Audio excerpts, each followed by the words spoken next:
The next thing to do here is to create this Contact Us Today link and also the form to register for the newsletter. So we'll go ahead and do that.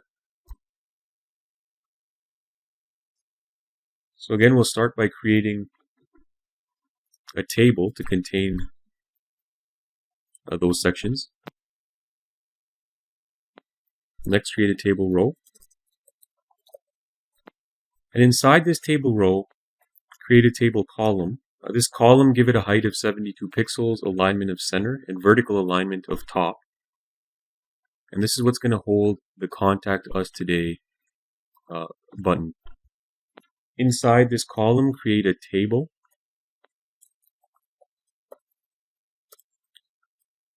So this table contains the orange background color that you see here. So this here is the hex code for that color. And we've also set a width of 313 pixels, cell spacing and padding of 3. I'll create a table row. And now create the column that holds the Contact Us Today text. And we've given this column a width of 301 pixels, center alignment, a no wrap attribute, font color white, size 5, and font face. We've also attached a link. Now the link is just a number sign because we don't want it to actually go anywhere. And so make sure you do attach the link using the A element in the href attribute surrounding the Contact Us Today text. I'll refresh the page so we can see that the button is now there and the link is active. Now we'll need to create another table row inside this table.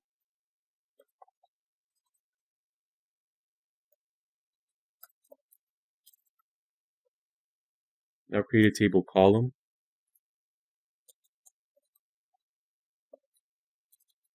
Give this column a height of 72 pixels as well, alignment of center and vertical alignment of top. Inside this column, we're going to have our heading for the form element, register for our newsletter. And underneath the heading, we're going to have the actual form.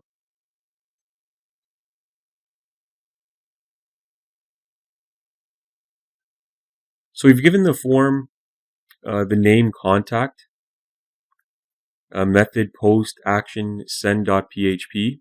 This will not work until we actually create the send.php file. And again, we're going to be covering that in the PHP section of this course if you are taking this as part of the Web Development Masterclass. We've created an input, a text input, and we've named it email. And we've created a submit button as well. And that's it. So if we press refresh, we now have our text heading and the form element with the button.